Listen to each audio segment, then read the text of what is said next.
Hello,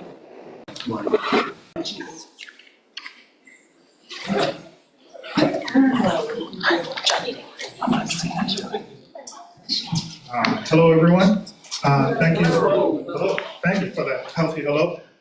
Thank you all for showing up today. This is our fourth year. We were created in 2020, so this is our fourth year of doing this kind of work in Irondequoit.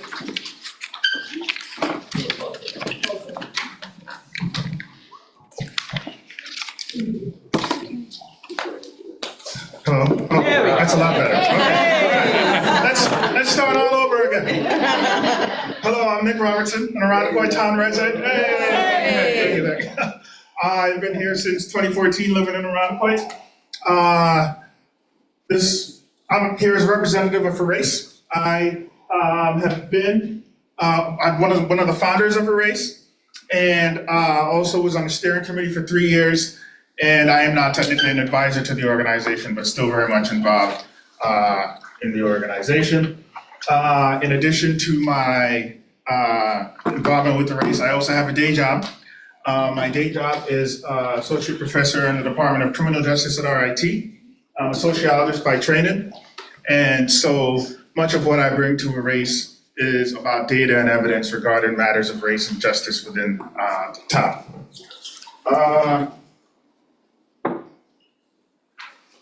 A little quick history of Erase when it was founded. It was founded in 2020 here in town.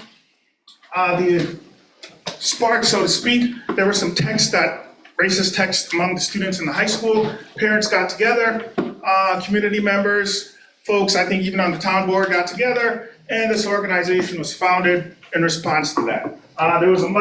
The mission of the organization is to eradicate racism in all forms, promote activism, and improve equity through diversity. That's the major goal of the organization. There's a larger context in which the organization was founded, and that larger context was George Floyd's murder in 2020, and just the general call for Black lives to really matter in the United States much more than they have been historically in the United States. And in some ways, Erase can be seen as an example of one of these kind of local Black Lives Matter organizations, right? That's the larger historical context throughout the country that are responding in some, the spark of racist text, but the larger context is racial justice and police violence that was taking place at the time. If you're interested in coming involved, here's our website, here's our email. Chelsea will go into this further later. Here's our Instagram, and here's our Facebook. You have no excuse at this point. If you are to get involved, you have no excuse, especially if you are a member, if you live in the town of Irondequoit, right? And you would like to be involved. Just briefly, some of the stuff we've done to give you some of the idea of what we do as racial justice work that we have done within the community here in Irondequoit. And it's not in a particular order, I just kind of threw up everything that we did and have done. We had a student career fair to showcase professionals of color to youth in the community. We have done that 3 or 4 times, if I remember correctly, 3 times in the town, right here in this space and in the library here. The annual Juneteenth celebration that has started since 2020, we're the ones who organized that at the town hall. Please come out, it's June 15th. Black History Month pop-up featuring Black-owned businesses. We've done that in several places, including in Irondequoit and the city. We've done Black History Month story time here in the library. We had a Black Lives Matter march and rally. We had a community discussion about the reality of racism with a number of panelists similar to what we have here. We had a community discussion on racism in the Latinx community in Rochester, including Irondequoit, right? We don't just focus on issues exclusively about Black folks, even though that's our primary goal, but we focus on other groups also. And historically, many of our members, especially on the task force, are white folks. So please feel free to get involved, regardless of your race or ethnicity or whether or not you feel you should not or shouldn't be involved in, these organizations. I'm not used to holding a mic. This is it's not different. Students can hear me in the classroom, right? And it's much smaller. All right. We had a community discussion led by myself on race and policing in Irondequoit, using actual data and evidence, 30 years of arrest data from IPD, the Irondequoit Police Department. If you want that PowerPoint, give me a shout before you leave. I can give it to you. Also, I've done this presentation at the Winona Woods Neighborhood Association. Anyone here from Winona Woods? I was gonna give a shout out, but it's okay. We did Our Voices Project, Black History Series. What was the name of that movie that came out? Okay. Anyway, sorry. I forgot the name of the movie, but I was a participant in that event. We had a vote mural project on two community locations, the library, not the library, I Square, and the old library back in East, that building, the old library in East Irondequoit on Ridge Road. Anyway, we had two vote murals to encourage people to vote in the presidential election. We had a voter registration event, regardless of your political affiliation, you could have come and registered to vote. We had an event on what is an anti-racist curriculum. We've tried to work with both the school districts in town on matters of race and justice and equity. We've done a lot, right? Irondequoit-wide BIPOC youth panel. This was via Zoom, where we had students of color from the East and West Irondequoit school districts. And we have a lot of student participation from both school districts in our Juneteenth events, or Juneteenth event, right? We've had a sneaker ball, and obviously the annual Juneteenth celebration in Irondequoit. Whew, that was a lot. All right. But as you can see, we've done a lot of stuff, and please join us to do more stuff, okay? Today we bring you a panel discussion of an exercise of white supremacy, namely the attempt to exclude blacks from the town via racial covenants. Today we bring you a panel discussion of an exercise of white supremacy, namely the attempt to exclude blacks from the town via racial covenants. This is not unique to Irondequoit. There were various towns around here that have sought to do that. Irondequoit was actually a sundown town. At one point in its history, if you were black and you came here and you were here past a certain time, that was a problem, and folks made sure that you left. The moderator of today's event is our town resident, Norma Holland. We all know Norma Holland. I don't even need this introduction. That alone right there tells you I don't even need this introduction for Norma Holland. A personal story, Norma and her sister and I, she doesn't remember me, go back to college days, it's okay. I wasn't very memorable. But I definitely remember her. And I remember your work with GSTV, Yes. Back in Geneseo, before she was even on TV in big time in Rochester. She was on WGSTV in Geneseo. I went to Geneseo, obviously.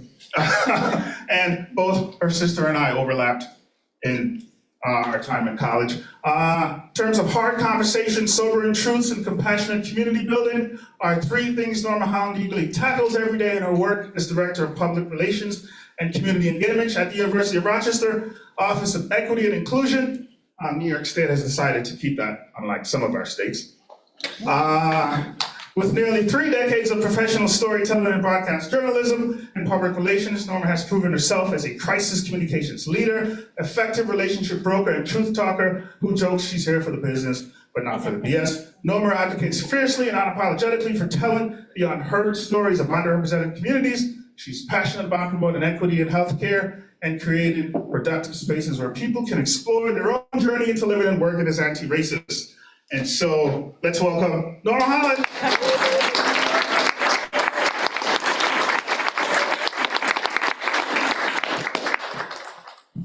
Thank you so much. I so appreciate that warm welcome and introduction. Congratulations to Erase for 4 years now? What's the anniversary? 2020, so. Yeah, 4 years. Congratulations to you. So thank you for that introduction. Yes, I am a town resident. I've lived in Irondequoit for my entire life, save the 12 years that my husband and I lived in the Maplewood neighborhood. when we got married in the 2 years we lived in the Crossman Terrace neighborhood, which was is Swilberg in the city of Rochester. So we've lived in the city and now in Irondequoit. And this is a community that I love. This is a community that I love. So today we're going to have a substantive conversation. I want to go over just a few things before I introduce our esteemed panel. Our esteemed panel this morning, or this afternoon, this evening. Oh my gosh. You got there. Did I cover all the ground? Are we all? Close enough. What I really hope, and I'm going to stand because I like to stand. Okay. What I really hope from today's conversation is that we create space for difficult discussion. We're here to discuss what is a difficult and painful topic, okay? So what I really hope from tonight's conversation is that we respect each other's space, that we respect each other's words, that we see in each other humanity. We are human beings, okay? And we are here to respect one another. I look at this as at the work that I do, we do a lot with restorative justice and restorative principles and practices. So I'm going to read a list of agreements. And because this is an agreement, I hope you agree. So I'm going to ask you to give me a thumbs up at the end of the list. And if you have a problem with it, we'll discuss afterward. All right. So today for this discussion, we want to remember confidentiality. Individual stories and names stay here. The lessons go with you out there. Let's remember that. We want to practice self-focus. Use I statements. Attend to and speak about your own experiences and responses. You don't speak for an entire community. Neither do I. Understanding versus agreement. Seek to better understand others rather than convincing them that you're right. Oh, can I get an amen on that? Okay. All right, here we go. Seek to understand, not to convince. I don't understand versus I disagree helps us to learn how someone else's experience differs from our own. Intent versus impact. Understand and acknowledge impact. Denying the impact of something said by focusing on, but I meant well, can be more destructive than the initial interaction. Impact sometimes does not equal, or rather intent sometimes does not equal impact. Please keep that in mind. Consider, why am I not talking? Or wait, do you need to feel heard? Are you seeking discourse, a sense of connection? All can be true. Finally, move up, move back. Let's create space for everyone's full participation. If you speak a lot, consider moving back. If you tend to speak less, maybe you speak up tonight. I hope that you can see yourself in this conversation enough to do so. All right, let's begin by introducing our esteemed panelists here today, who I've had the pleasure of getting to meet, some of whom I already know. Right next to me here is Janita Anthony. She is a resident of the Meadowbrook neighborhood in Brighton and is a member of Confronting Our Racist Deeds, or CORD group. Janita is a seasoned entrepreneur, dedicated executive, and community advocate with a 25-year career marked by a passion for product-centered business sustainability and growth. As the co-founder, chief operating officer of Udl, a community and project search engine tech company, she's committed to strengthening the digital foundations of small businesses. She's also co-host of the women's podcast, Cispreneur Stories. Beyond her professional success, Janita is a community advocate, contributing to various community organizations, including having served as a SCORE member. Let's welcome Janita Anthony.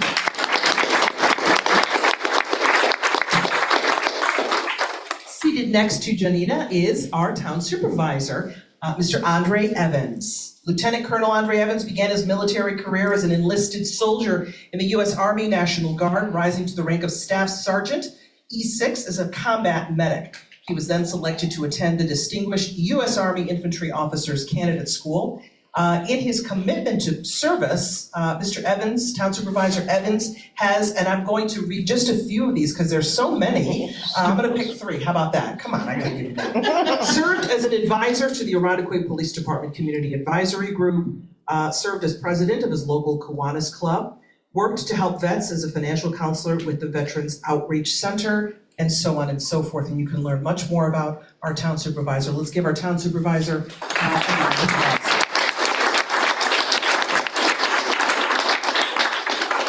Seated next to him is Cassandra Rich, Monroe County Bar Association President. Cassandra is an attorney who primarily concentrates her practice on real estate, representing companies, lenders, individuals, and municipal clients in matters involving financing, restructuring, easements, sales, acquisitions, and leases. She serves as the chair of the Board of Trustees for the Monroe County Bar Association and is a board member at the National Susan B. Anthony Museum and House. Welcome, Cassandra.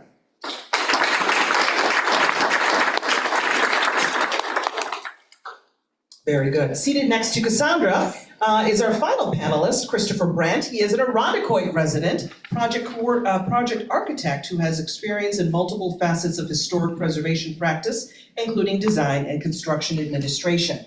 He received a Bachelor of Science in Architecture from the University of Buffalo, SUNY, in 2011, a Master of Architecture and Certificate in Historic Preservation from the University of Virginia in 2013, and obtained his architectural licensure in 2018. He is the Education and Advocacy Coordinator for the Young Urban Preservationists, a member of the Board of Trustees and several committees of the Landmark Society of Western New York, and serves as the chair of the Town of Irondequoit Historic Preservation Commission. Welcome, Christopher.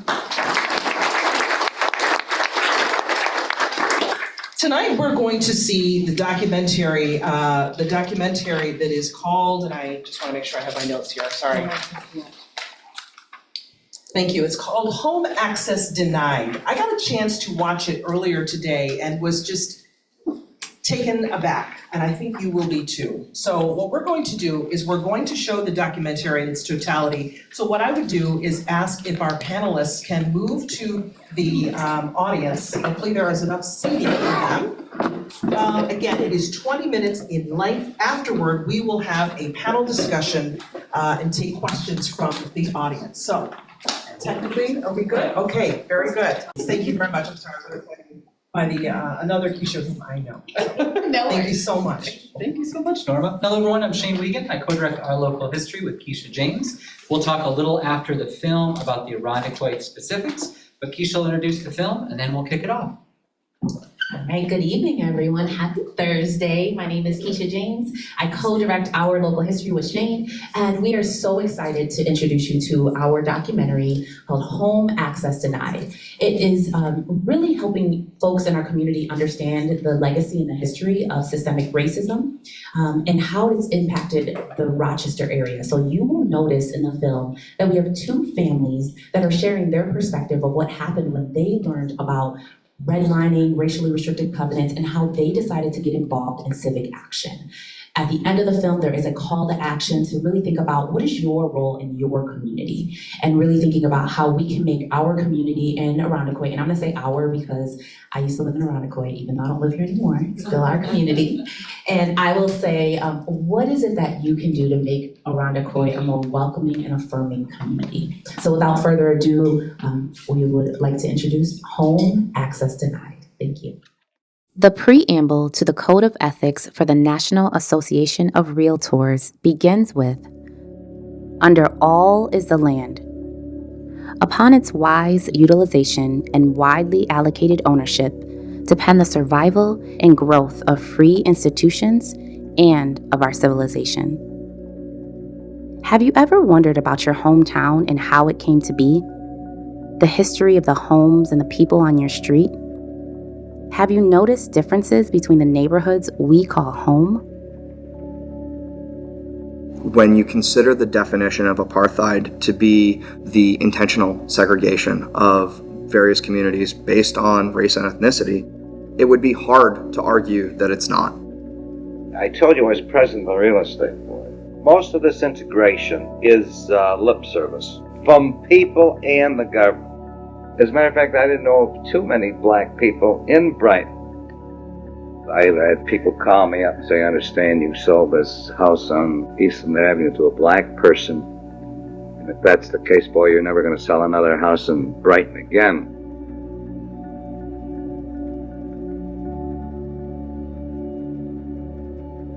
The process of moving to Rochester was scary. We initially did want to live in the city of Rochester, but it really couldn't work out where our two children would be in the same school at the same time.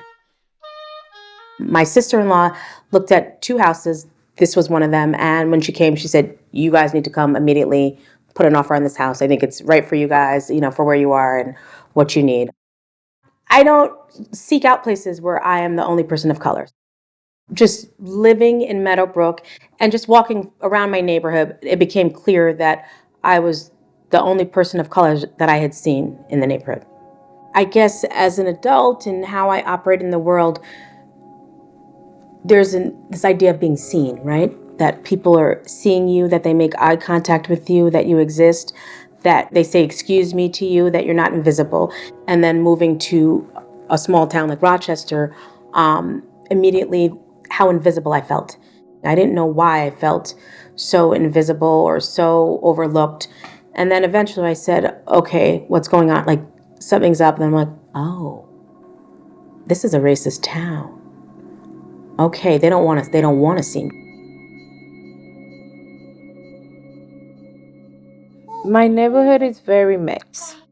We have African Americans, we have Americans on the other side, we have Dominicans on one side, we have Puerto Ricans here, and it's very mixed.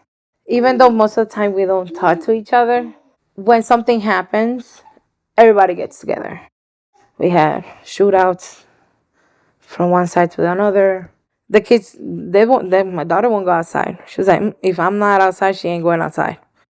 I want my daughter to be able to go outside and play. It's upsetting to me that 8-year-old, 9-year-old is worried about those things. I like living here, but at the same time, I don't want to. They see they're Hispanic or they have some type of help, like Section 8 or housing, and they're like, oh no, they're bad people. Automatically, there's a label on them. So it's you can't move to a better place unless you either buy a house or something, because you have such a bad reputation just because you're in the system. That's one of the reasons why I can barely move. I can't move from here. My mom is everything in this house. She's the cook, the cleaner, the babysitter, the driver, the teacher, the counselor. She's the real reason this house is still standing. She's everything in this house. Joshwan and his high school classmates produced a documentary on the legacy of segregation in Rochester, based on the history they learned from the Anti-Racist Curriculum Project. Before the film, I knew nothing, no type of information about redlining. I figured through social media and everything that I've saw, there's always this tension between people of America. It's a history that we were not taught, but it's a history that we deserve to know. And it's a history that you shouldn't block out just because it was a dark part of this free and perfect America. Starting after World War II, thousands of Black Southern migrants began arriving in Rochester, New York. They were fleeing oppressive racial discrimination in the South and hoped to find better conditions in the North, better jobs, better housing, better schools for their children. It didn't take long for them to realize that racism was a problem in Rochester, even if it looked different from what they were used to. The first clue likely came when they went looking for an apartment to rent or a house to buy. Almost all the Black Southern migrants who arrived in Rochester found a place to live in one of two neighborhoods: the 3rd Ward, also known as the Clarissa Street neighborhood, or the 7th Ward near Joseph Avenue. As a matter of fact, there were many blacks who wanted to move out of certain blighted areas, but found that the realtors were not willing to assist them. The wife and I answered ads to 69 ads for 69 apartments, and we were refused for all of them. It wasn't a coincidence that Black people ended up in these two neighborhoods, and it wasn't just because they wanted to live near people like them. Instead, they were kept by a complex web of racist policies endorsed by the United States government and maintained by the city and county governments, the real estate and banking industry, and many others, even as the neighborhoods became overcrowded and dilapidated. One important policy was the National Housing Act of 1934 and dates back to the Great Depression. The federal government created programs to help people buy a house or stay in their home even if they were struggling to make their payments. But not every family or every house qualified for these programs. Instead, the government wrote rules and drew color-coded maps of cities like Rochester to determine where it would help people. Neighborhoods with mostly white people, including those in the suburbs, got color-coded green or blue. That means the government helped people buy houses, thereby ensuring their mortgages. Over time, Rochester grew beyond simple black and white demographics. Puerto Ricans began arriving in large numbers, followed by immigrants and refugees from Asia and Africa. Neighborhoods with black people or people who were considered foreigners were colored red. Living in a red neighborhood meant the government was unlikely to help you buy a house or stay in your house. This became known as redlining. These redlined neighborhoods had been segregated before the federal government made the maps, but the maps made it clear that the United States was tolerating and even encouraging racial segregation. For example, the rules written by the government initially associated race with risk.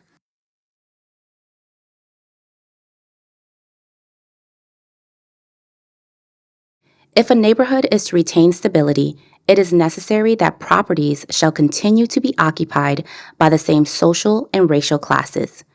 A change in social or racial occupancy generally contributes to instability and a decline in values.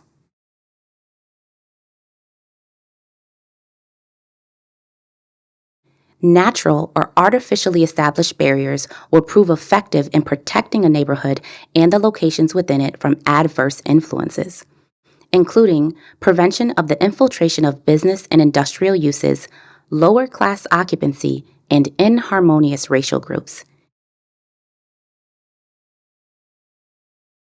A high-speed traffic artery or wide street parkway may prevent the expansion of inharmonious uses to a location on the opposite side of the street.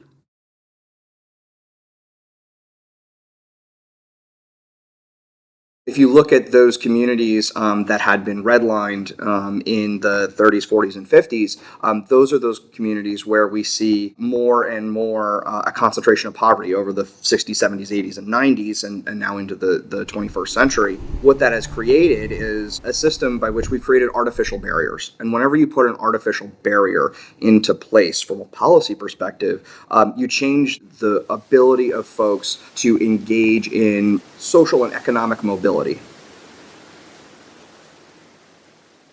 To be most effective, deed restrictions should be imposed upon all land in the immediate environment of the subject location. Recommended restrictions should include provisions for the following: prohibition of the occupancy of properties except by the race for which they are intended. Of course, not everyone needed help from the government to buy a house, but even those people were prevented from buying houses in white neighborhoods by another policy called racially restrictive covenants. A covenant is an agreement. In a racially restrictive covenant, any person who buys a certain house agrees that when they sell it, they won't sell it to people of certain races or ethnicities. That often included Jewish or Polish people, but it always included black and brown people. But until 1948, if a black person somehow managed to buy a house with a racially restrictive covenant, they could be sued in court or forced to leave the house. The government, in other words, was using its enforcement power to uphold these racist agreements. The county board of supervisors and the county administrator back in the 1930s were actively involved in pursuing restrictive covenants for towns, I believe in Irondequoit and in other places in Monroe County, that were codified in the local law. So, at the time, the county government was an active participant in this. No one knows exactly how many there are, but researchers estimate that there are more than 10,000 properties in the Rochester area with racially restrictive covenants. This deed for the subdivision of Gatesville is an example of how local institutions legally agreed to racially restrictive covenants, including First Federal Savings and Loan Association, Gates School Board, Town of Gates, County of Monroe, Eastman Savings and Loan Association, Kodak Employees Association, and Rochester Savings Bank. Other institutions with known covenants in their deeds include the Roman Catholic Diocese of Rochester and Somerville Fruit Farms owned by the Wegmans family. At the time redlining and racially restrictive covenants were in effect, most people in the Rochester area, black and white, lived in the city. That began to change when the government offered unprecedented help to white people to buy affordable houses and new developments in the suburbs. You know, it's really interesting. One of the communities that did have restrictive covenants in place was right in the 24th District, the Meadowbrook neighborhood of Brighton. That was a neighborhood that was planned out by Eastman Kodak and pulled together, but done so in a way that had, very deep restrictive covenants in it. Meadowbrook, written or unwritten, has always been restricted.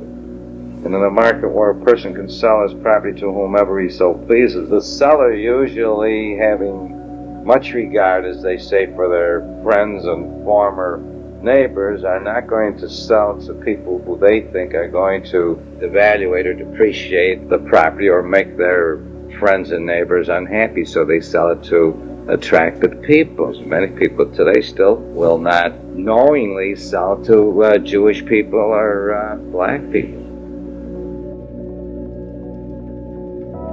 This government support helped 35 million white families reach the middle class and pass wealth on to their children. How much wealth? In 2020, the median white American family has $188,000 in total wealth, compared to $24,000 for the median black family. That's 7 times more wealth for a white family. Where does that wealth come from? About 75% of white families own a home, versus less than half of black families. Home ownership represents wealth that families can borrow, sell, or pass down to their children. When the government denied people of color the opportunity to buy homes, they were denied the opportunity to build generational wealth the way white families have done. People of color weren't just kept from buying houses, they were being excluded from the American dream. This is how redlining and racially restrictive covenants continue to have an effect today. I think we look around Brighton and see a very white town, no matter how much we want things to be different. I think we don't see integrated neighborhoods the way we'd like to. The topic of restrictive covenants came up quite a few years ago. And so it was probably about that time that my awareness kind of kicked in that maybe there was more here that could be learned about Brighton's position with this phenomenon. This is the Meadowbrook original deed for the Meadowbrook neighborhood. It says, "No lot or dwelling unit shall be sold to or occupied by a colored person." So when I realized that there was actually a covenant in the deed for this home that we purchased, it was confirmation that these neighborhoods that developed, they were done by design, right? And not as naturally occurring experience where people just decided to live near people that either looked like them or same socioeconomic status. This proved to me that there was an effort by many groups of peoples and systems in order to segregate, lawfully at this time, segregate people based on race. So by learning about the covenants, they did not change the way I felt about where I live just because I think it's as American as apple pie. When CORD first started, it was a couple of neighbors that got together. We decided that, we're going to look in our deed and see what we can do and how we can make changes. CORD stands for Confronting Our Racial Deeds, and really was about the racist acts that were committed, in Meadowbrook and the Greater Rochester area. What we learned we could do is we can revoke this particular covenant from our deed and that we can amend it by putting our own language. And we decided that we would use the New York State Fair Housing language.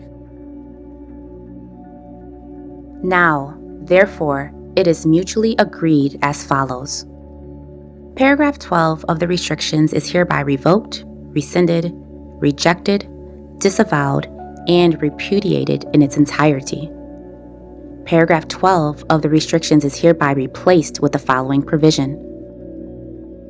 The sale or occupancy of any lot or dwelling shall not be restricted on the basis of race, creed, color, disability, national origin, sexual orientation, gender identity or expression, military status, age, sex, marital status, lawful source of income, or family status.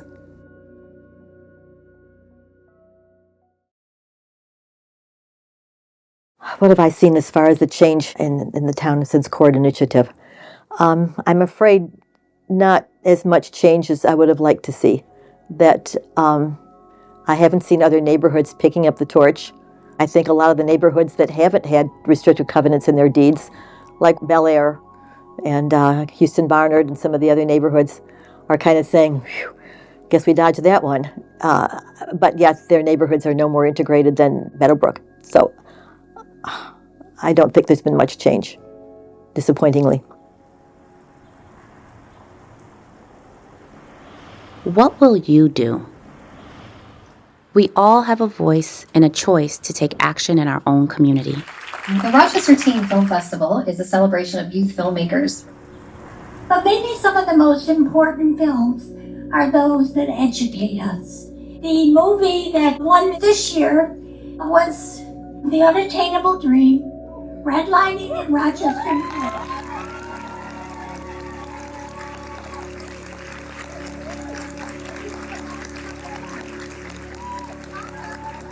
It was just an amazing moment to be in. I wasn't expecting it the way it turned out. It turned out great. Very proud of him. I honestly saw a side of Joshua that I never seen before. Joshua and his classmates produced an award-winning student documentary to educate others. You could tell that everybody was glad that they were a part of it, because you can see as like, I am a part of something that can possibly change the world. You know, even though everything doesn't go as planned, you still have to keep going, you know. Have my kids, have my family, have everybody that depend on me. And I have to wake up, do breakfast, send the kids to school, make sure to go to work, and come home and do it all over again the next day. Janita and her neighbors organized to confront racism in their deeds and advocate for an inclusive neighborhood. If not now, then when, right? We could have put it off again. We need to get the law passed, and what do we need to do to get that passed today? This is a call to action. What will you do in your community?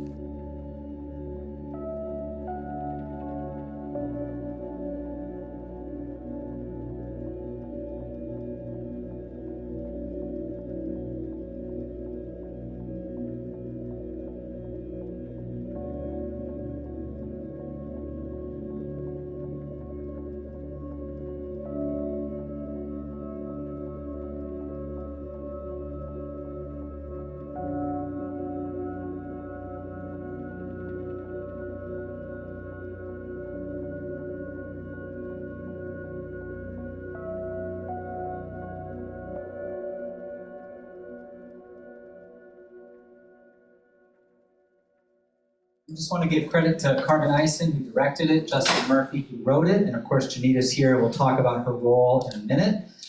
Before I pull these slides back up, do you want us to do something? We're going right into these slides real quick.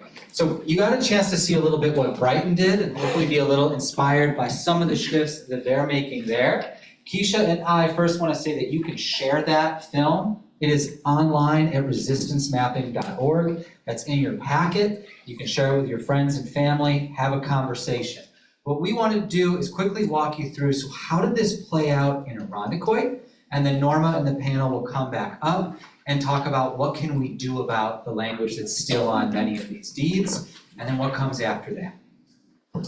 So if we take a look at this redlining map from 1934, the National Housing Act was passed. 1935, these maps were created. Taking a look at the key, you're seeing it says map showing grades of security legend. Green represents best, blue is still desirable, yellow definite declining, and red is hazardous.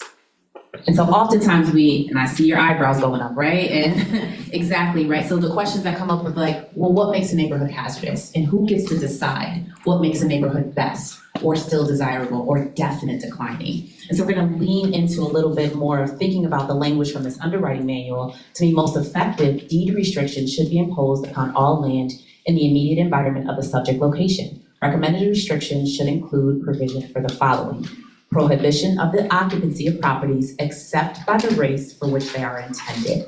And Shane's gonna walk you through some of the racially restrictive covenants in the town of Irondequoit. Now, they are still on deeds today, but they're no longer legally enforceable. 1968, it became illegal for these deeds to be enforced. And we're gonna talk about what came up after that. So let's take a look though at how the government rated these neighborhoods and how covenants played a role. Irondequoit in 1935, when the map was made after the law was passed a year prior, we have every neighborhood that was rated, and this is every developed neighborhood at the time. So just noticing East Irondequoit first, 0% Black people. Notice the specific category that they had. Notice some of East Irondequoit was deemed declining, which meant you could still get a mortgage there, but not as good of a mortgage, or maybe less for your mortgage, because there was an infiltration, they referred to, of Italian and mixed foreigners. So that's why on East Irondequoit, you have a little bit of a difference. If you look at West, it was almost entirely blue and green. Notice by Somerville area, it was yellow, and that was more actually because of the tents and cottages where people used to camp, but still 0% Black and only 2% foreign. If you look at the rest of that part, especially along St. Paul and over by where the high school is today, 0% Black, 0% foreign, white collar, newcomers of the same type in each of those neighborhoods. So they got pretty specific.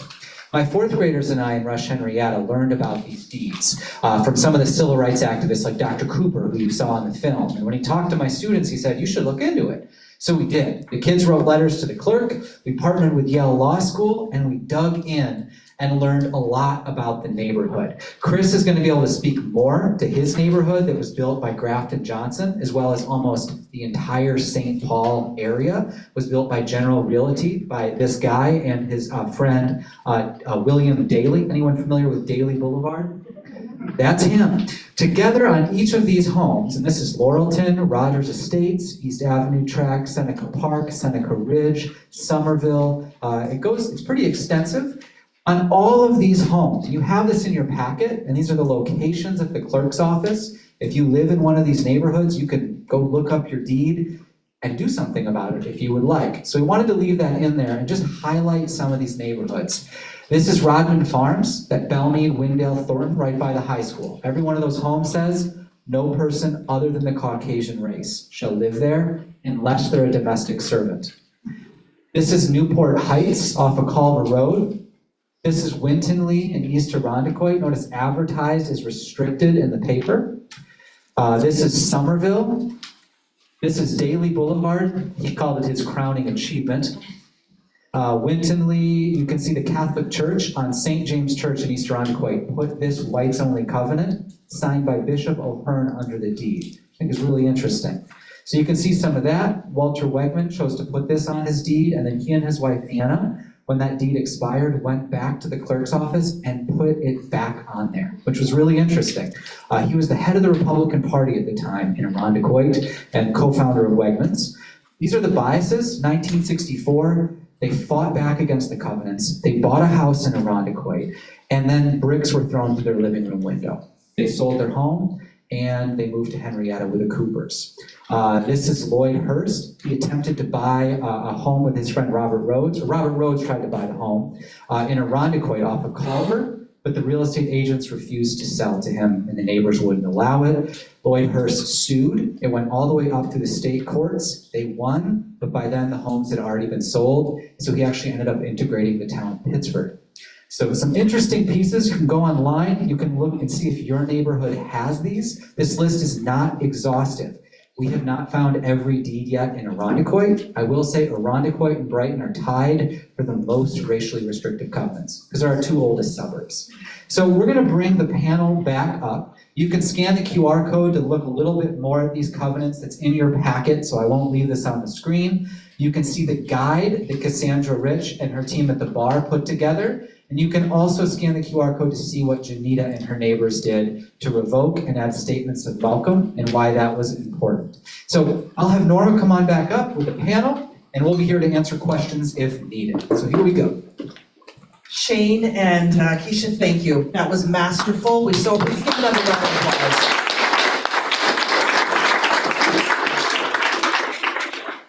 applause. Fun fact, my parents have lived in Irondequoit for 52 years.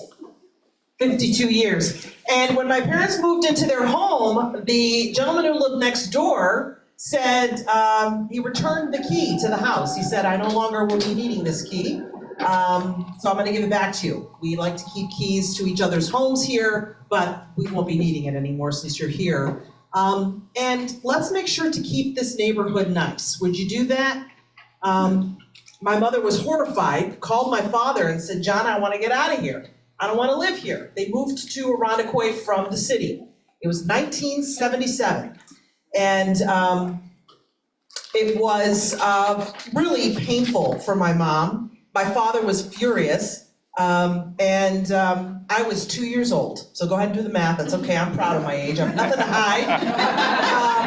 But I will tell you that my mother said to me, my mother said, you were just so little and everyone was your friend. And you went around the neighborhood knocking on doors, when I was outside doing work, and you would introduce yourself to people. I'm like, oh, I hadn't even back then. I just loved to talk to people. Well, that man that came over to her and told her to keep the neighborhood nice?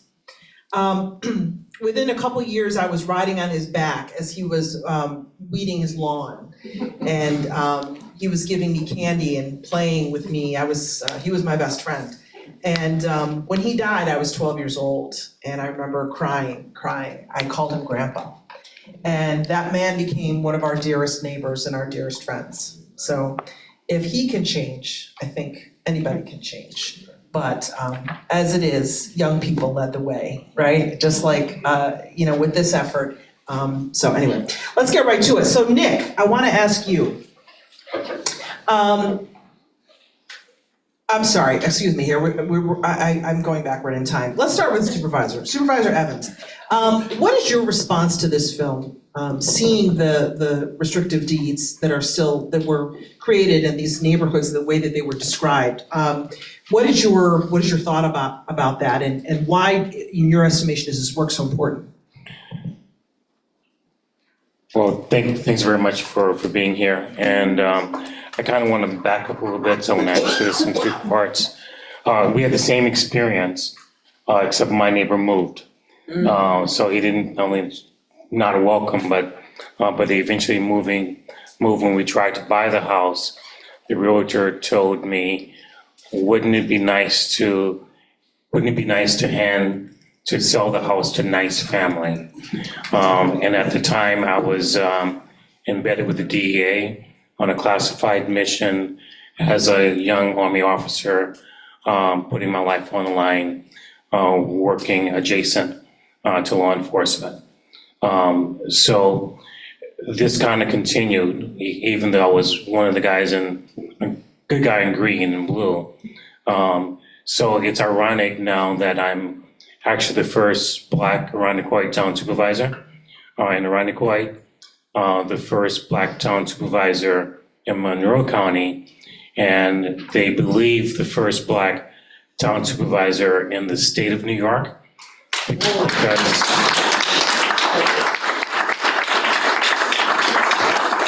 the latter is not a historical fact, but our towns were set up to be segregated, and they were set up not to allow people who were different. In the town that my wife grew up in, Greece, there was no Italians allowed. So if people believe just because you're called white now, that this discrimination didn't happen to your immigrant ancestors, they're wrong. So hatred has a way of seeping out to everybody. So the film was touching, and it was great that young kids looked at it and looked the other way and looked through another way of presenting the information, and that's exactly what we want to change here in Irondequoit. And I think that our town is waking up to injustice and voicing through their vote, through the policies they support, through how they form, trying to correct injustice as much as they can. To Shane and Keisha, making this film must have just been an incredible experience for you, because you probably felt like you were acting as sleuths, right? Like detectives trying to find information. What was that like for you? And, seeing it on the screen now, what are your thoughts? Oh, and I should probably get up and share the microphone. It was like the most racist scavenger hunt you've ever been on. Going through the microfilm at the deeds. It was fascinating to go with students from my class, from East High School, from the Freedom School, and to look at these deeds, to talk to Clerk Romeo and her deputy Clerk Kaiko, and talk about what this meant. And then the pandemic hit, and after the killing of George Floyd, we started to say, we have to, this is part of this story. It's a redlined neighborhood. It was a redlined neighborhood here where Daniel Prude was killed, and these layers started to come together. So first it was, how do we talk about deeds in classrooms? You're supposed to learn about civil rights in 4th grade, in 8th grade, in 11th grade. Why aren't we learning about our local stories? Why is it that my grandpa could buy a house in Greece because he was a Protestant white man from great back all the way to Scotland, and others couldn't move to that town of Greece? How come the covenants didn't apply to him? And my story started to be seen in it, and I started to realize this isn't just a civil rights story. It's not a Black story. It's an all of us story of what kind of town and place do I want to live. And what do I want us to say? I want us to say never again. Let's never forget. In Germany, they talk about the Holocaust. Why did I never learn any of this history until my students had the courage to ask me to help them find it? It wasn't my idea. And I think that's a big piece of the story. And I would say, based on the work that we've been doing with local school districts, with the local colleges, and also doing community education, this film is another avenue and another vehicle to really be able to educate the community. I know I learned about this history in 2019, so not too many years ago, about 5 years ago, and I had been teaching in Rochester City School District for over 10 years at that point. My students weren't learning this history because I didn't know it existed. And then when I actually learned it, teaching it to my students, and just the way that they came alive, learning about their community, learning about their city. And as we thought about this film, it's like, how can we have another vehicle to continue to educate our community for folks that are not going to come in for a 3-hour training around redlining in Rochester, but let's watch a 20-minute documentary. And please check out our website, because there's a discussion guide on there if you want to have a watch party with group norms, questions you can ask before, during, and after as well. Very good, thank you. Can you all hear me in the back? All right, great. I'm going to hand the mic to our panelists because I'm going to ask them some questions. My next question is to Janita. What was that process for you? What was that like to revoke that language from your deed? And then, what has been the impact since? We heard the woman in the video say that there hasn't been a large change in the number of people of color who live in that neighborhood, but what is it from your estimation? What was that process like for you? Well, the process occurred in 2020, shortly after George Floyd was killed. Our community came together and said, listen, we have this stain on our neighborhood. What are we going to do about it? If not now, then when? So we came together and we said, listen, we're going to give ourselves a deadline. We're going to, it's going to be, I think it was like Halloween was our deadline. We started in late August and we said, we're going to get this revoked, within 2 months. This is how we're going to do it. So it was also, during quarantine, right? So people, we had to be creative about how we could get this done at a mass level. We had about 300 properties, and we had to get every single person to sign, and well, at least 75% of people to sign so that we could move forward and get this amendment included into our deed. So the luck was that we had a group of about 8 neighbors, and one of our neighbors was a lawyer who had an extensive background in real estate, and he's the one who drafted the language. He's the one who advised us on how to move forward with this. So what we did is we created about 3 public drives where we pre-printed everything so that people could just show up, and it was like an assembly line. We'd be like, next, show your ID, notarize, and keep moving. And so within 3 efforts, we got about, we only needed about 10 or 15 more signatures. And so we went house to house after that and showed up. And this was also, again, right, this is before we even knew, this is 2020, before we even knew what COVID would do to us. We were very terrified of being around each other. So on the one hand, people were looking forward to having this event that you could come together and talk to your neighbors. So it was very powerful because each event people actually talked, and it built so much awareness. And then the last, going door to door was just like, we were doing notarizing with the screen door, so it was, it was very organic. We were just like, we got to do this. So we got it done. We got it done in the 2 months. We beat our deadline. But it was very powerful because I know that at least one of my neighbors, her daughter's in her 20s, and she would talk to her neighbors about why it was important. A lot of what we heard was, this is performative, or this is historic, it has no effect anymore, it's not enforceable, so why are you doing it? And really it was about, what do I want my community to reflect? Do I want to live in a community where that is on my deed when I go to purchase it? When a person of color comes and they go to purchase a home, do you want to see, is that who you want your neighbors to be? And I don't. So for me, it was very important to be a part of this. And the lasting effect, it's hard because justice, right, it goes slow, and you don't get to always see the other side of it.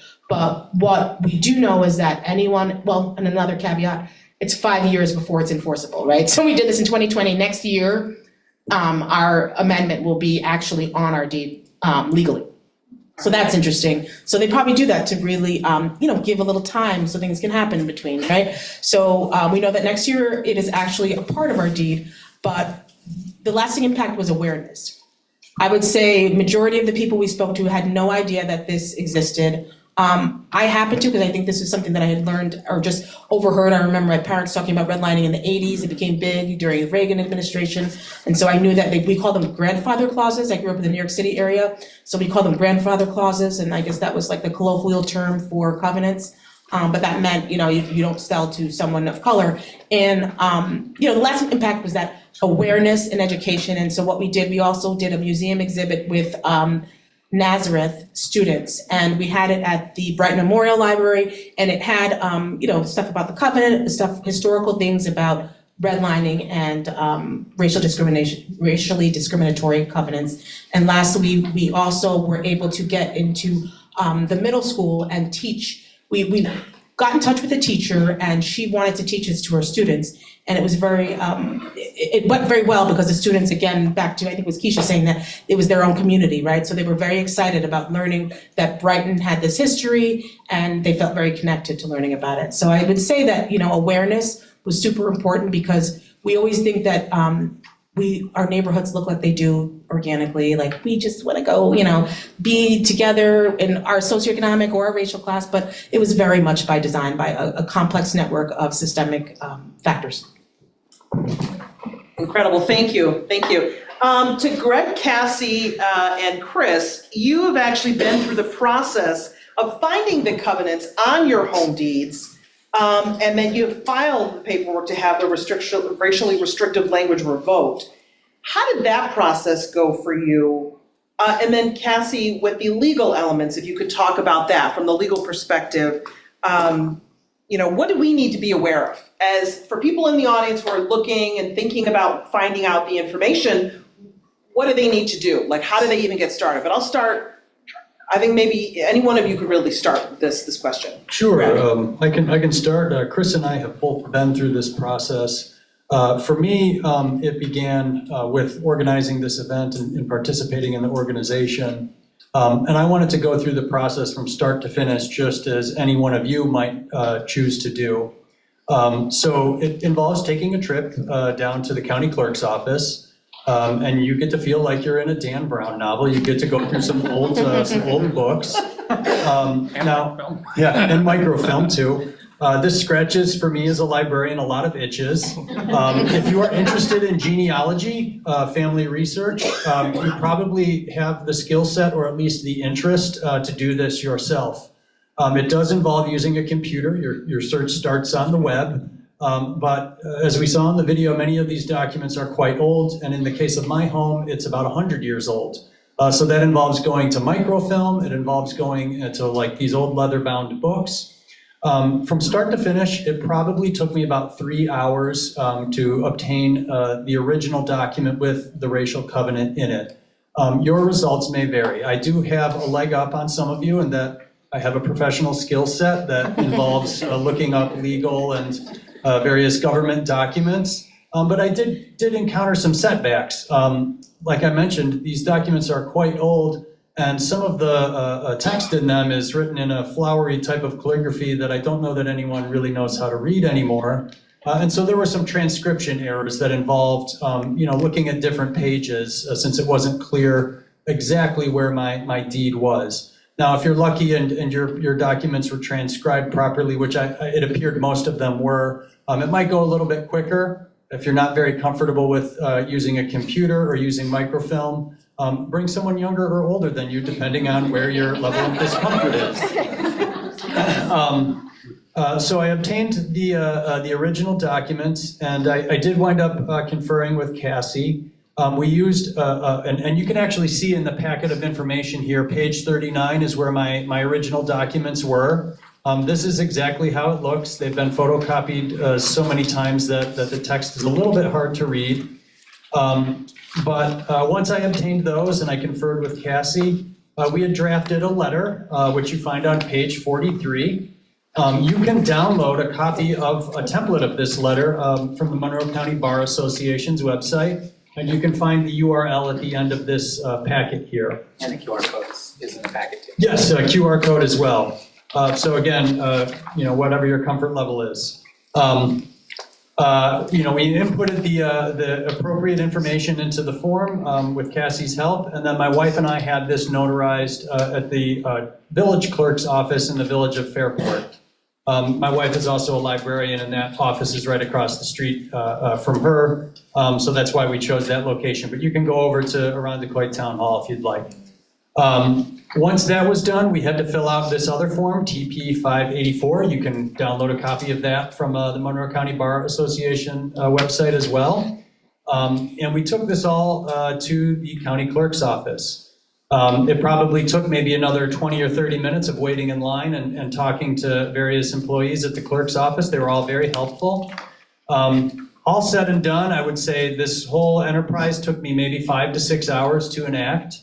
It cost $70 in different fees. I did have to pay for parking several times, including one time where Chris was very generous and met me in the down at the clerk's office, and we realized I didn't have my paperwork in order, so I think I owe you like $3 for parking. So there is a fee associated with it, which I think could be a hurdle for some folks. It was not a major consideration for me.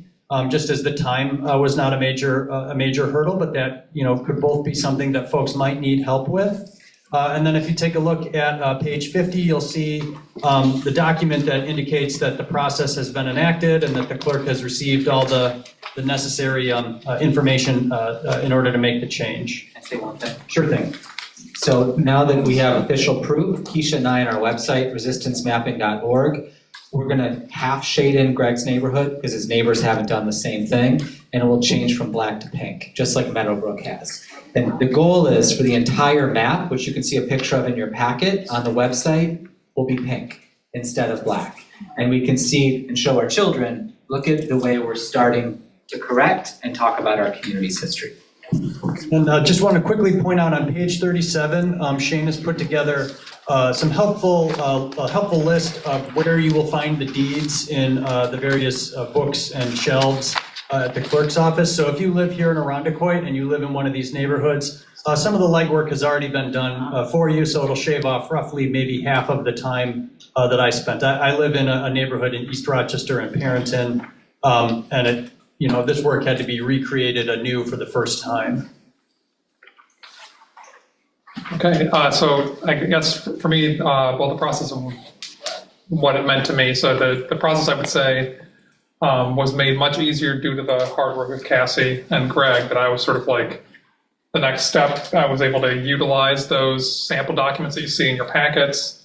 I had the benefit that I had already tracked down the source deed for my neighborhood. So I had that on file, so I didn't, as part of this process, I didn't have to go through the process of hunting it down, although I think once you get the hang of navigating deeds, I find them to be relatively straightforward. A lot of them have, and this is like very directional, holy cow, sorry. So I found the process to be pretty straightforward with having the sample documents that were in this packet.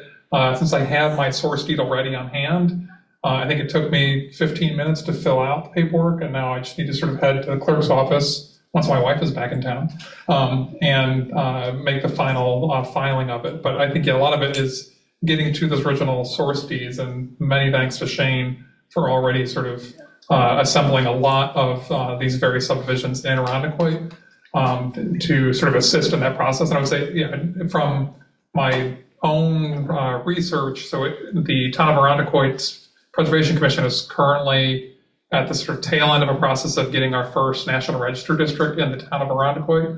And as part of that, we were able to sort of research the history and getting back to the racial covenants that were a part of that neighborhood. And in doing that, we uncovered some more information about Grafton Johnston and General Realty Service, which he ran with his local partner, William Daly here. But that General Realty Service in Irondequoit alone was responsible for 6,000 lots.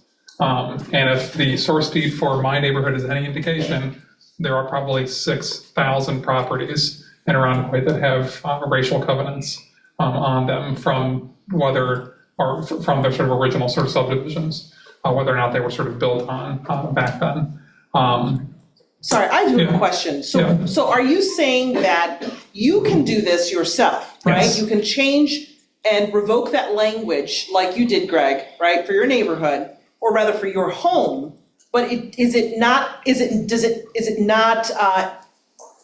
you need to get other neighbors to do it as well before it's enforced, or before it's, that's what I'm kind of confused. Yeah, that's what I wanted to learn a little bit more from the Meadowbrook, the Meadowbrook experience. Meadowbrook, Can I add to that though? So in Meadowbrook, their deed said they had to have a certain percentage. I see. I've looked at several thousand of the Grafton Johnson deeds in Irondequoit because I've spent way too much time doing this. And what we came to understand was Grafton liked to put the whites only clause on every individual lot. He'd buy the entire tract, and instead of doing what Meadowbrook had, one deed for every single lot of restrictions. If you live in Newport Heights or Culverton or Rodham Farms, you have something called a uniform plan of restrictions. The whole neighborhood is gonna have to do something to try to change it. Ideally, Chris will share with his neighbors and Greg will share with his neighbors what they did and say, hey, go to the clerk's office and do this so we can get the color changed on the map and tell some more of our story, but it's a little different. And yeah, to your point, all of these deeds are different, right? Ours was very specific about saying this is what has to happen, and that it was for the entire lot, right? So we had 307. Entire subdivision. Subdivision, thank you, yes, exactly. Yeah. Entire subdivision. So we were considered one neighborhood under that subdivision, and it went for all of those members as a unit. Right. So we just had to get the 75% of that unit to subscribe to it, or to agree and sign and get it notarized, and that is what allowed us to enact it at a mass level. And it made it so much easier because it's prohibitive in a way to do it individually, because I mean, it's requiring someone to spend $70, right, out of their own money. And we were hoping that there could be some way on a state level, we can somehow reach a state level where we could say, all right, Monroe County can go, I mean, Monroe County was complicit in enforcing these. So what part do they take in repairing the harm? Yes. Okay, Cassie, so the question is to you then. So then what do we need to do as Irondequoit residents? And, First and foremost is trying to find it, and it can be difficult because unless you have some research skills, the abstract that you might or might not have gotten when you bought your home only has to go back 60 years to a warranty deed. So depending on when you bought your home, these restrictions could have been put on so long ago that they would no longer show up in what we even look. It's not the deed, it's an abstract, which is actually the history of the property. It's usually a big thick stack of papers.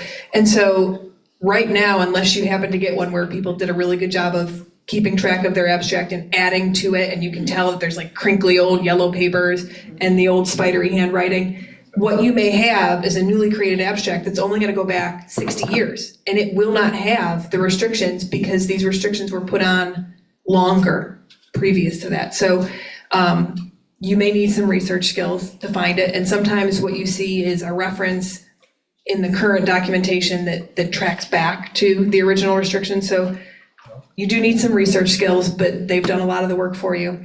And then to Janita's point, it really depends on what your document says. So in Greg's instance, it didn't say anything about the entire subdivision. It didn't say anything about you need this percentage to do an amendment.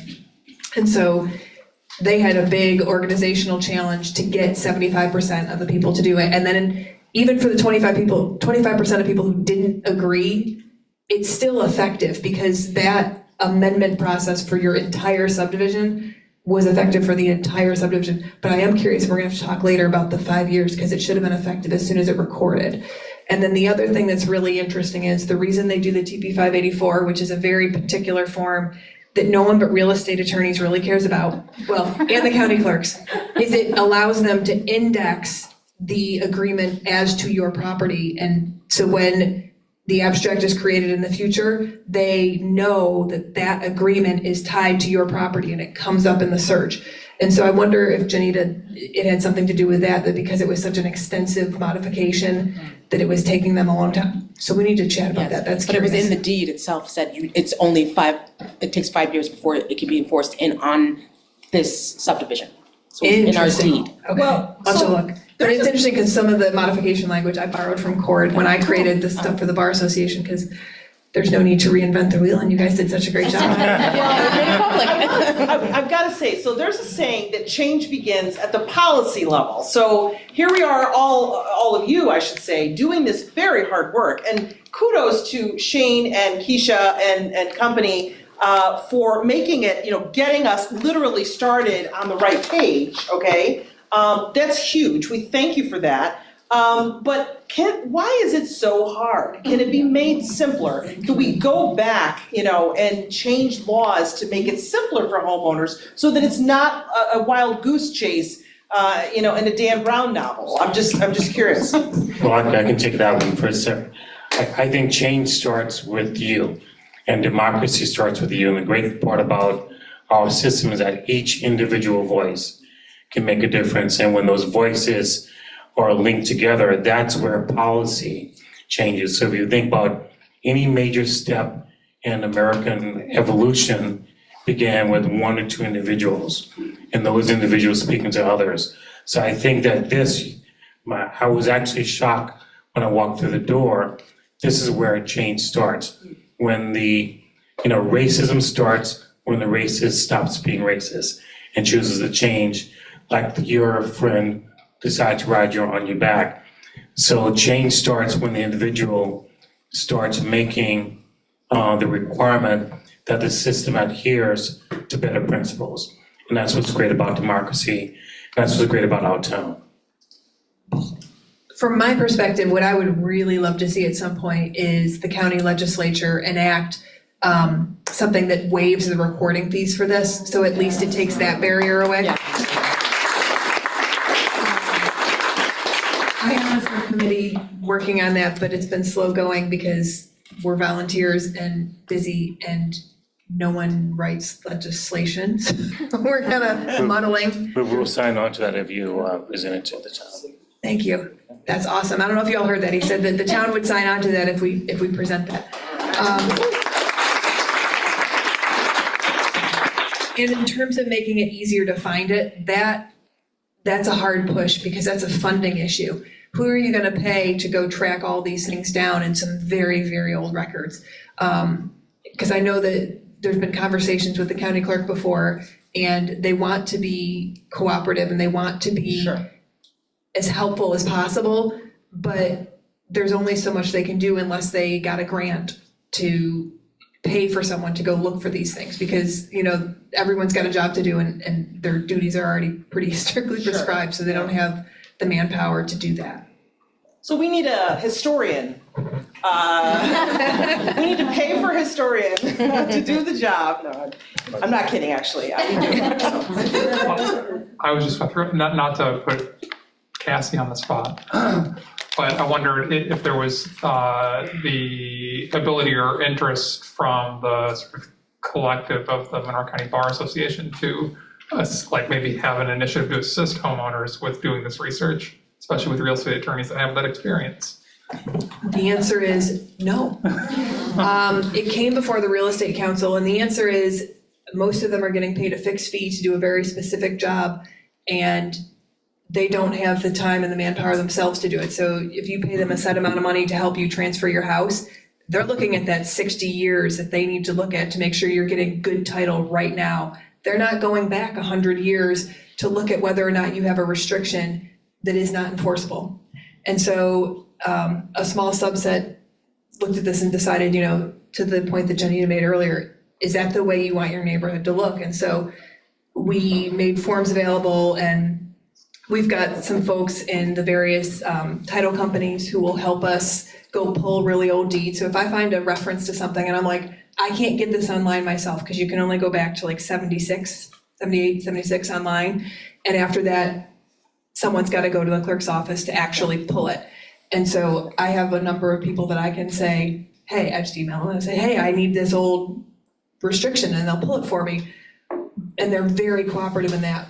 But in terms of going out of their way to do it, the will is not there. Can I say one thing? They could digitize the deeds and it would be much faster. Clerk Romeo, when we talked to her about this 5 years ago, said we'd love to, but it's expensive and the legislature would have to put the money aside. And Minneapolis, Minnesota did this, and the entire community helped go through the digitized deeds, and they made a map of every single home in the Twin Cities. That was our goal for here, but there's sort of a standstill because the legislative push hasn't been there. But if folks like you want to make that push, that could be something that happens. Make sure we pass the mic, folks. I want to pass this, go backwards a little bit on what you said, and why is this important? You can look at our nation across multiple states where there are laws that has now been enacted that were written in the 1800s, and because of a certain persuasion of the population or a tyranny of a minority, those laws have now come in force.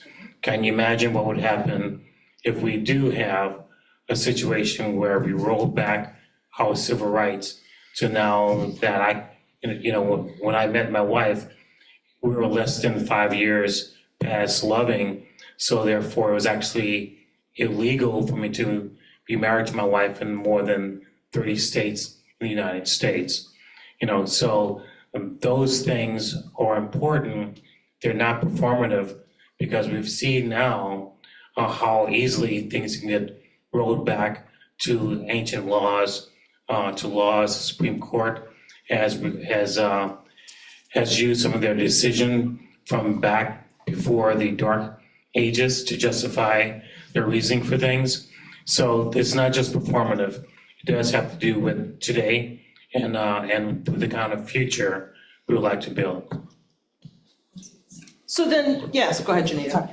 And one thing I can just tell you, also look at your deed. I went and looked at my property deed and it was right in there. So you might not have, that's a really easy way to look at your deed because the language might be in there. And also you can reach out to your title company because the title company should, if they've done their work and it's been, with each process of transfer of ownership, the goal is that everything is there.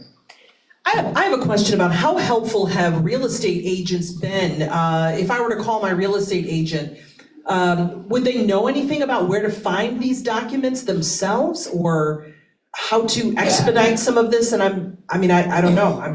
I would call my real estate agent first. That would be my first call. No, you're shaking your head, Cassie. I No. would call your real estate attorney. You'd call my real estate attorney, okay. And That they guy. may not want to do it as part of their standard fee. Right. But if you ask them. If I slip him a 20, would he do it? Like, if I slip him a honey, would he do it?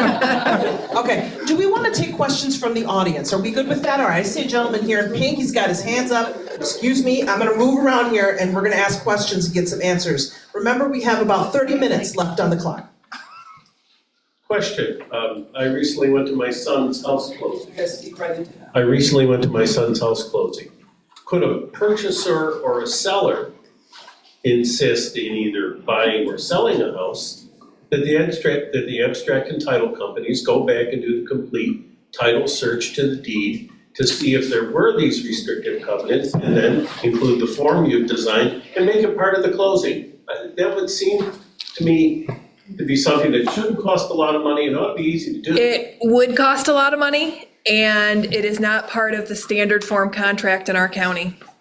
It requires that the abstract be done to the county standard, which is 60 years to a warranty deed. So the only thing required by the contract is 60 years to a warranty deed, and it is more expensive to go back further, and someone has to incur that cost. So if a buyer wanted to require that, they could. In today's very competitive market, a seller would say, bye-bye, I'm on to my next buyer who doesn't have a requirement. If a buyer wanted to do that themselves at extra cost, they could do so. So that would take a change in county law. No, that's not county law. That is a contract that is agreed upon by both the realtors and the bar association. And, they make jokes about making sausage and making laws and how ugly it is. You're asking two different bodies to agree to change standard language, and it sometimes changes then what they have to do. It's not an easy process to do that. I mean, it's an ask that can be made, but I think it's unlikely that anyone will agree to take the abstracts back further, because it does add time and money. All right. We have a hand up.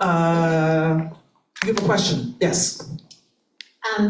Sort of to Supervisor Evans' point, why is the process that there's language added as opposed to taking out the original language?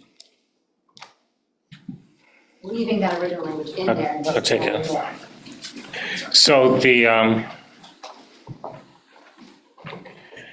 So then it's in the name of this, owning our history. If we don't know our history, we don't own it, then we can't really plan for the future. If we take out language, then we start seeing behaviors and we go, oh, that's new behavior versus owning what that language is and what it means.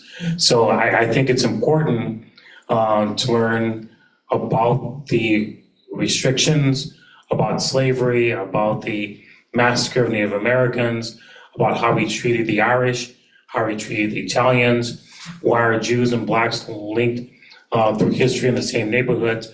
Those things are important. So when we take those languages and those stories away, we actually deny ourselves a progressive future. Additionally, because this information is on a legal document through a transfer of ownership, you cannot remove language that was in a property itself, right? So you can't remove that language because it is it shows the ownership over various periods of time, and it can't be removed. So you can amend and add on, because therefore that, there's no change in the change of ownership or the documentation. So it's really interesting that you say that, because I'm trying to think what county it was downstate, Nassau or Suffolk potentially. What they chose to do, again, by like an act of county legislature, is it's not that it's gone, but you can't view or access it. In their public records, they've opted to black out some of these restrictions. And so then you end up with a question of, is it more important to have it there, acknowledge that it's been there, that harm was done, and own it, or to block it out so people can't see it? And so it's interesting, and to your point, it's out there, it's in the microfiche, you can't take an eraser to it, but they have, when they reproduce it for public consumption, redacted it. So I mean, it's a question, but is it the way that people think it should go?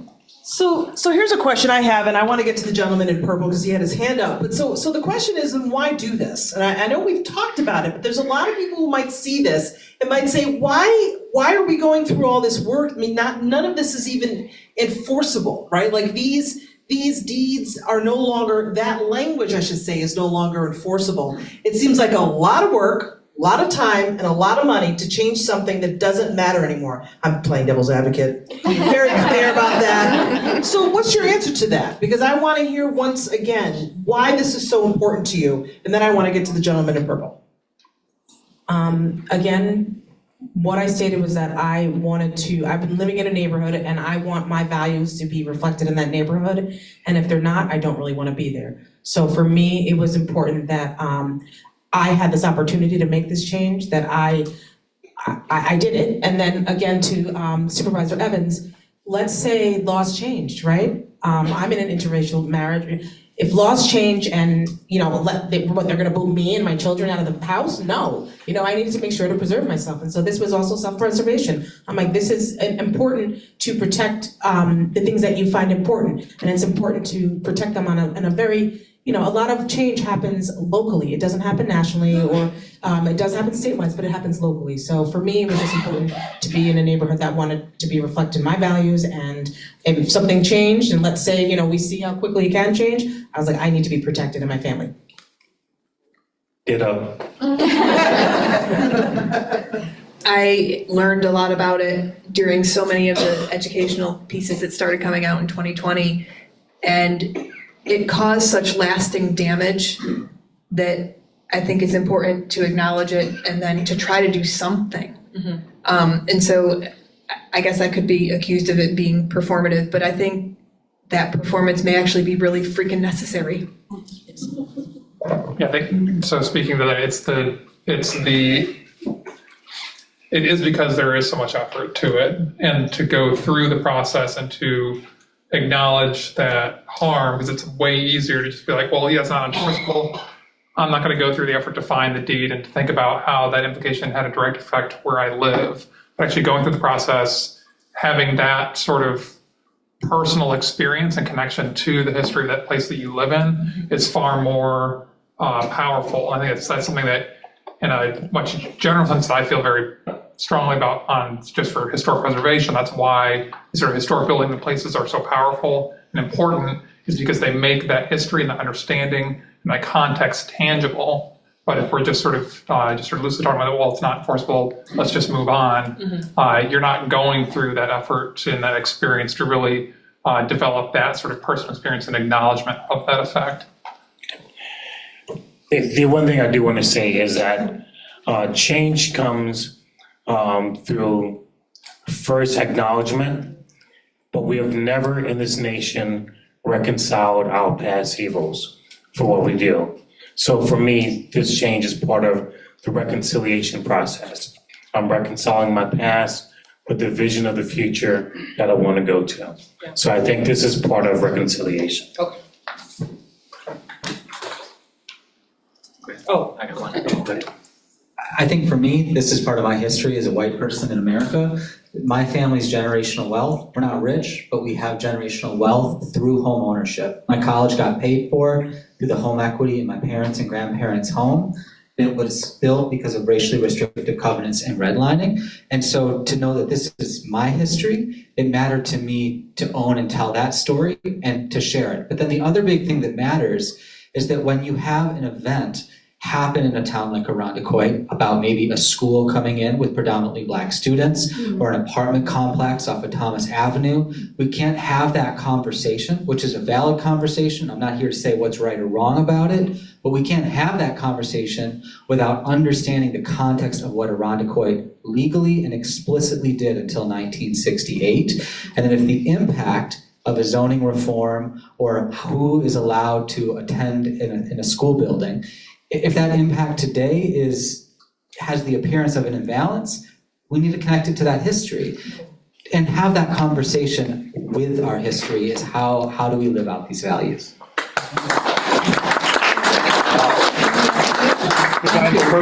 Quickly, I'm going to ask the gentleman here has a question. He has his hand up for a little bit. Oh, okay, I'm a very simple man, and I'm trying to get this.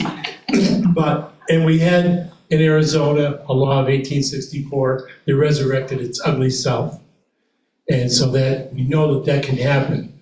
But why can't the grassroots people here and other people who want to get involved, why can't we get this on a ballot and right this wrong once and for all? It's not the end of racism. It's a start in the right direction. And it's ridiculous in 2024. Thank you. I wanted to add on to what you were saying and bring it to Andre, how the zoning code is reflecting the racial covenants, because how Irondequoit was zoned as R1 single family house, that we're still recovering from that, like you brought up. Right.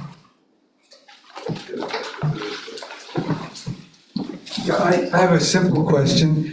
What about houses that were, I'm assuming this only affects properties that were purchased or built before 1968? Mm-hmm. Okay, that answers my question then. Because we live in a home that was built in 1960. So I'm assuming that covenant is in that deed. But if that land was purchased by General Realty, if you're on the St. Paul area at all, likely it was bought by General Realty. It might not have been developed until 1960, but the deed to that land would likely still have the covenant. So depending on where you live, especially west Irondequoit, sure, it's worth looking. So even though the property wasn't developed, it could have been owned and deeded by that realty company? Correct. Thank you. That's a really good question. Yeah, all right. Other questions, comments? Yes. I'm wondering whether, many local colleges think it's very important for students to have research-based activities in the summer and fund them. Students write proposals. And I just wonder whether a small class of students could be both educated by this process and choose a neighborhood to work to pull the deeds out. Just a thought. As someone who works in a university, they're going to tell you to go apply for a grant to do that, more than likely. Maybe. I'm retired from a university, and often there was an attempt to find summer mentors who would be willing to supervise undergraduates doing projects.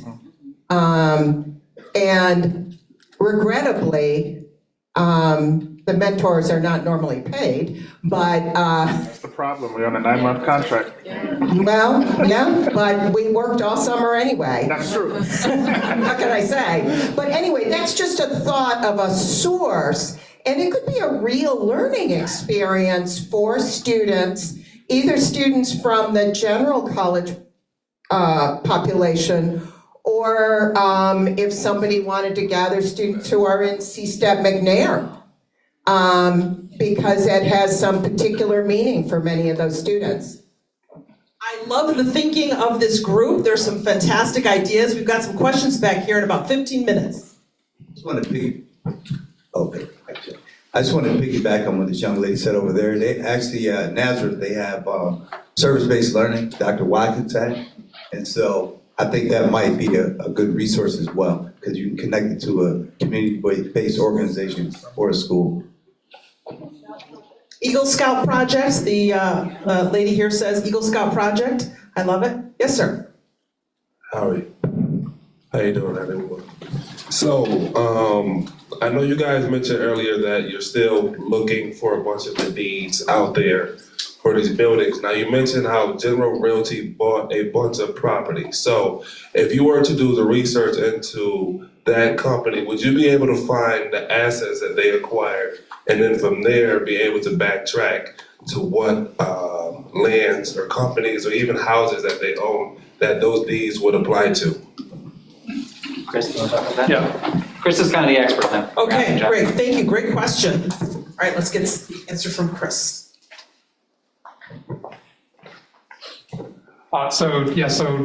Shane had, I think, a illustration in the talk, but General Realty was, they massively promoted a lot of their subdivisions and did them by name. And so tying it to a map, then you end up going, so it could be through the county clerk's office, but it could also be through locations like the local history division at the Rochester Public Library, where they have the old plat maps for both Rochester and all the surrounding suburbs. And in those plat maps, what they do is they do a sort of watercolor wash and then sort of large diagonal text that goes across these maps, identifying the sort of specific area of that subdivision with the name on it. And that is the same name that they would then be advertising in these sort of newspaper advertisements. So a lot of these sort of names that were in the handout, those are those sort of subdivision names that may or may not be the current day neighborhood names, but they're absolutely the subdivision names that are in the plat maps. A lot of the plat maps are available online for free through the local history division at the Rochester Public Library. You can also go there in person, and their staff is super helpful and sort of guiding you through how to sort of navigate those plat maps.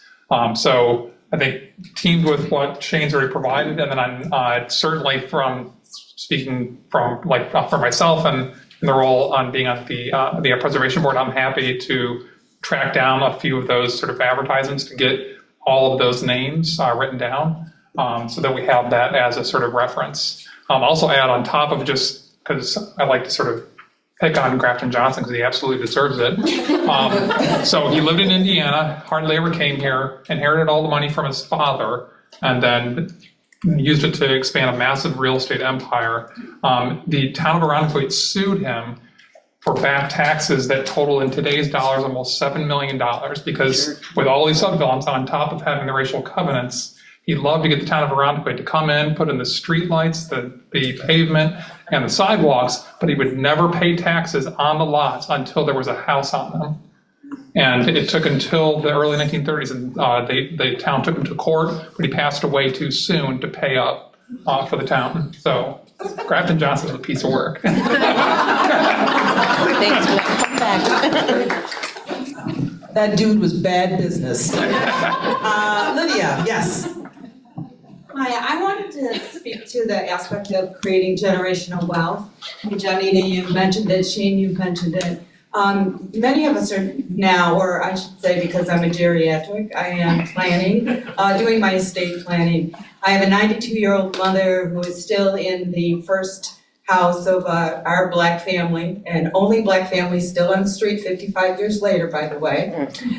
So the aspect of generational wealth, the estate planning for grandchildren, for our own children is extremely important. So I would like to add that as an incentive, but also ask Janita, is that part of your thinking with the efforts that you're making in Meadowbrook, which I know very well, for your own children? Is it your intention to pass along the home at some point or be involved in estate planning? Because that would be an incentive. No. To spend the money to do the research for me. No, I don't plan on, this is not my forever place. But to your point of generational wealth, I think it's important, and I can use it from my own story. So my mother is actually from Mississippi, and she grew up in Jim Crow, Mississippi, Lorman, which is south of Vicksburg. And so her father initially was a sharecropper. And He was one of the 3 Black people in the state of Mississippi to receive a FHA loan. One of 3. What that allowed him to do is to purchase property and have a functional farm that was a business. And what that allowed them to do was get out of poverty, and he was able to have generational wealth. And all of my mom and all of her siblings went to college. They were able to have a bunch of property that they could have passed on, but it only happened because of that FHA loan. And he was a sharecropper before that. It was a difficult life before that, and it changed the trajectory of our family. And so with that, it also allowed my mom to be able to leave Mississippi, right? When she went to college, she was like, I'm out. And she went directly north, and she went to Michigan and then Chicago, where she met my dad, who's from the Caribbean. But that process, I would have probably a very different life had he not received that FHA loan. And so the people who were also working on the farm alongside them were family members, and the majority of them had, at 8th grade, they were taken out of school so that they could work on the farm, and that was that. Thank you. Thank you for that. I'm hearing the story and I'm remembering my parents moving here, my mother from Puerto Rico, and they moved into an apartment, right? And they all lived together. You know, I mean, I know there are jokes about that. You know, there's so many Puerto Ricans, well, they can't afford their own home when they moved here. So of course they had to live with one another. That's how their family survived, right? And I think about my sister and we think about our generation, and everyone has their own home. What's that going to do to our family story as we move on through time? Sir, you have a question. Well, it's a comment regarding the question about why go through all this right now. In 1948, the Supreme Court, the highest court in the land, ruled that these provisions are unenforceable. So why should you go through all this? Well, I would remind people, in 1973, our Supreme Court handed down the case of Roe versus Wade, and 50 years later, they changed their mind. So who knows what the future Supreme Court might do. Thank you, sir. Appreciate that. Appreciate your comment. Yes, ma'am. Thank you. I'm a 6th grade teacher at East Irondequoit Middle School, and I'm so pleased that our district supports the anti-racism curriculum project with Shane Keisha, and I also participated. And to the why, so powerful because this topic raises big emotions in little kids, right?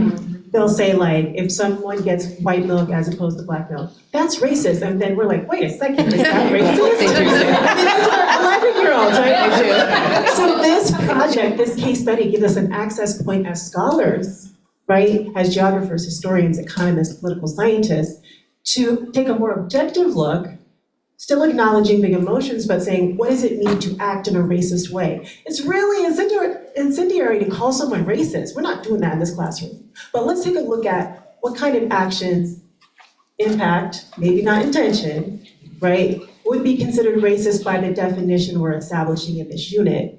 And also what would be considered anti-racist. And let me tell you, these kids show up. They are critical thinkers, and they are ready to take informed action. So you all are acting in an anti-racist way in 2024. And we love Rosa Parks, we love Dr. King, but that was back in the day. And having contemporary notable figures such as yourself really gives our children of today hope. That's key today.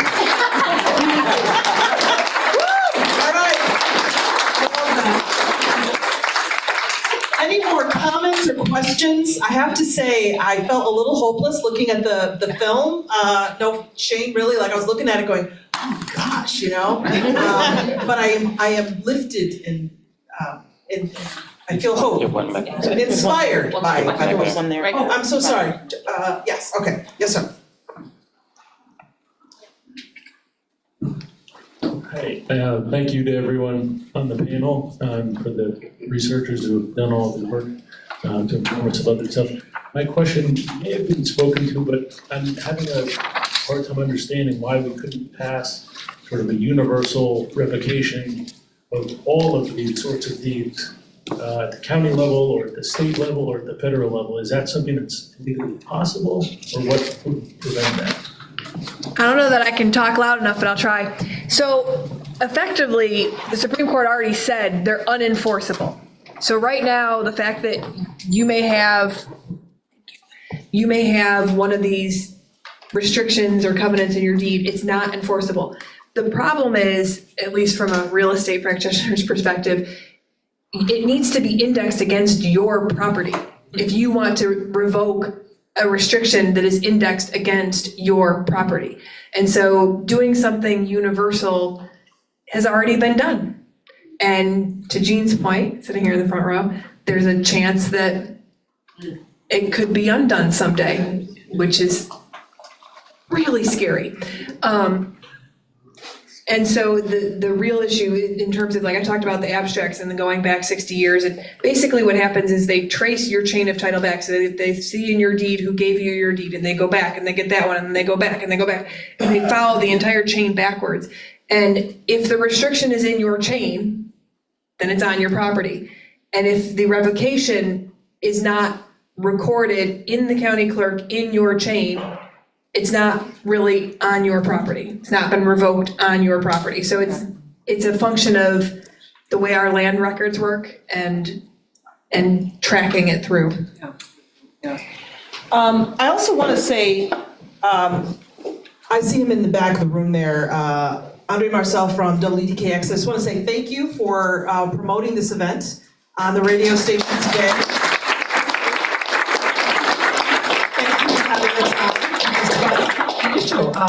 So I know I heard that you saw the flyer, which is advertising works, people, but you saw the flyer and you thought, let's talk about that. And I just wanted to come over and say hello. Norma, nice to see you. Also, I want to invite her to be on the WDKX podcast network. So if you all don't have the app downloaded, so eventually you can get her on that also. But if it wasn't for 1G Management, the lady behind me, that's how I got the flyer. There you go. There you go. So it shows that advertisements work, and thank you, but also that this work certainly is interesting to a lot of people. Chelsea, I want to turn it over to you. Well, actually, before I do that, we have 5 minutes, so we're inspired. What do we do next? Where do we take this energy, and how do we harness it and do something? We've been given tips, we've been given resources. Don't forget to keep that packet. There's a lot of information in there. Who here can tell us where to go and where to put all of this energy that we have? Greg, thank you. Assuming most of you are familiar with the library or Irondequoit residents, you're welcome to come to the library. I can walk you through the process that I went through to change the language in my deed, which at this particular point in time seems like the best, most viable course of action for the most people. And I hear that everyone really wants to see some way to expedite this, make it a little bit easier. I think there's a number of ways that potentially technology could be used to make that a reality, but it really appears to me that the way to do this is to feel passionate about it, to get motivated, to talk to your friends, families, members, and neighbors, and to do the work yourself. It took me maybe 6 hours from start to finish. I had a lot of fun doing it. Some of you might not like genealogy type stuff, so I can't assure you that you'll have fun, but it is worth the effort because you don't know what the future holds. I would say continue to educate yourself. Shane and I do this work full time. We were teachers in the Rochester and Henrietta areas, and now we work all across the state doing research and educating folks around their local history. So if you are interested in learning more, we have an hour-and-a-half presentation that includes the film, but we cover racial inequities in our community historically. We start with the current day inequities, and then we go to the past and think about how did we get here. And then our goal is to think about what is our responsibility. We work with organizations, for-profit, non-for-profits. We work with K-12 schools as well as local colleges. And right now, the work we do with K-12 schools and local colleges is free. So if you are a professor or knows folks that, I see someone's head was like, free. Yes, that's the best price. High quality work. So please reach out to us. We would love to come to your organization to, again, do a talk similar to this, to teach your organization. We'll do a little research around your organization's history to see how, if they participated or anything that they need to be highlighted in, but continue to educate each other. Share this with your family, with your friends, because the word has to get out. Our goal is for this in 5-10 years, that this is not brand new learning for folks, that we are now in that action space, but we have to start, like Supervisor Evans says, with that awareness and education. I would just say I think every teacher in your town should know this history. We've trained many teachers in West and East Irondequoit, but not all. We have several grade levels of curriculum from 2nd to 12th where this history we believe should taught. The 5th grade unit on Puerto Rican civil rights, our 11th grade unit on LGBTQ civil rights, our 12th grade unit on redlining in Rochester. It's all there, it's free. We'll come in and train and support teachers. Ask your district, are you teaching this? Are you bringing in high quality trainers, me and Keisha, to support it? And then tell your child's teacher, we want to make sure you're teaching it. Because some teachers, one, they're uncomfortable, like I was the first time as a white man talking about something that I wasn't proud of in my story. I needed encouragement. And second, there's some folks out there who think we should pretend this never happened and put our heads in the sand. And several states have passed laws to make sure this history is illegal to teach, right? It is not illegal in New York State or in East Irondequoit. And as a teacher, I refuse to be intimidated. Call your teacher and your school board, encourage them to continue to have courage. Your districts are doing work with us, but they could do more.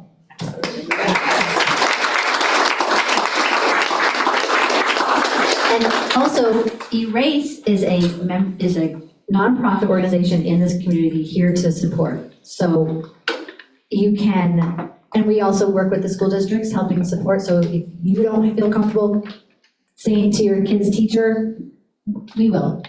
That's why we're here. We have an education task force. We have community engagement task force. So what you can do is look through this packet, visit resistancemapping.org, go to the Ford website. They've got a how-to document. And then also we are here to support you. So on the very back of your packet, you have our information that you couldn't quite see on that next slide. Our email is on the bottom, erasenow619@gmail, and our website. And you can get involved with us and we can help you, point you in the right direction. And if you also just want to stay involved with this type of work and you want to join us in Erase, we're a nonprofit organization. There's a sign-up sheet going around. You can sign in.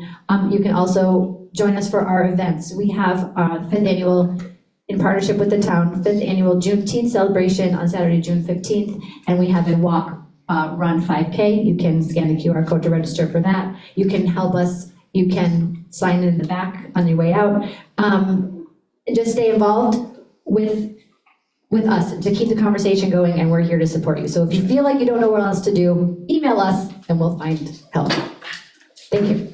And thank you to all the panelists. Thank you, Ms. Norma Holland. Thank you, library. Thank you, Greg. Thank you, everybody.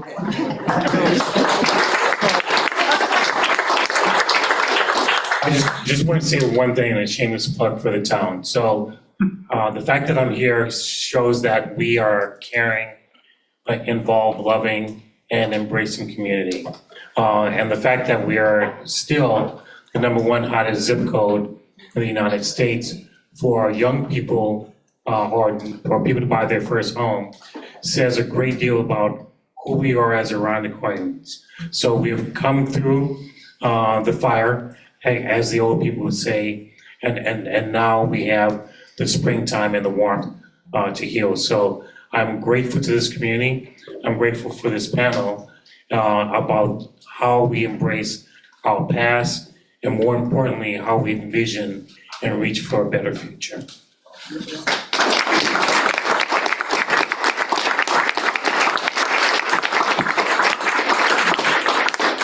Thank you and have a great night, everyone. Thanks so much for coming out tonight. Don't forget to sign the sign-up form if you wish on the way out. Right. Thank you very much.